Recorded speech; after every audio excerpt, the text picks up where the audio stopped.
சிறுகடிக்க ஆசை சீரியல்ல அடுத்து வர எபிசோட்ல என்ன மாதிரியான ட்விஸ்ட் எல்லாம் இருக்க போகுதுங்கிறத இந்த வீடியோவில் பார்க்கலாம்.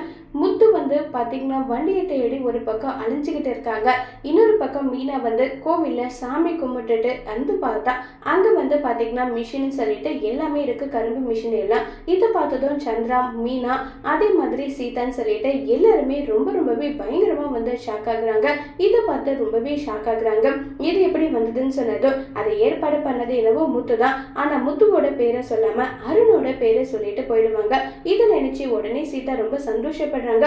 உடனே அருணுக்கு கால் பண்ணி, எப்படி உங்களுக்கு நன்றி சொல்றதுன்னு தெரியல மாப்பிள்ள, நீங்க கார்பரேஷன் காரங்க கிட்ட பேசி நீங்க பேசினதுனாலதான் மிஷின் கொடுத்துருக்காங்க நல்லா சொல்லி பேசிக்கிட்டு இருக்காங்க.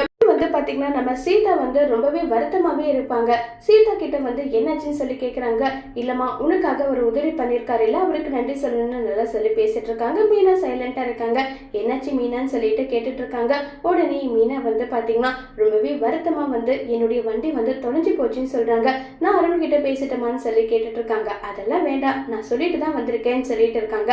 அடுத்ததான் பாத்தீங்கன்னா இப்ப நம்ம சிந்தாமணியோட காரவே பறிமுதல் பண்ணியிருக்காங்க முத்து. உடனே நீ எதுக்காக என்னுடைய காரை எடுத்திருக்க, நான் இப்பவே போலீஸை போன் பண்றேன்னு சொல்றாங்க. போலீஸ் கூட தான் வரட்டுமே, அதுக்குள்ள உன்னுடைய காரு தீபாவளிக்கு எங்க ஆளுங்க பட்டாசு கொளுத்துற மாதிரி கொளுத்தி போட்டுருவாங்க, அப்புறம் என்ன நீ பண்ணுவேன்னு எல்லாம் சொல்லி பேசிக்கிட்டு இருக்காங்க. இப்போ உனக்கு என்னதான் வேணும்?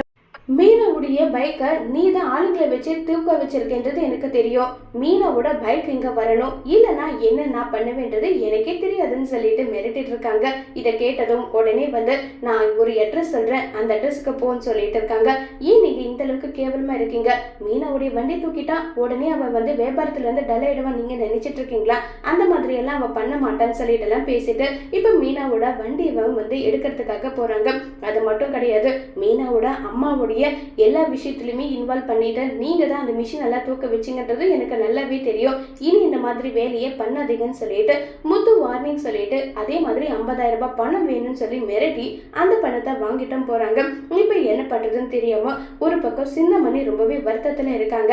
இப்ப சிந்தாமணி எல்லாத்துக்குமே காரணம் ரோகிணிங்கிற விஷயத்த சொல்லுவாங்களா இல்லையங்கிறத வரப்போற எபிசோட்ல வெயிட் பண்ணி பார்க்கலாம். தேங்க்யூ.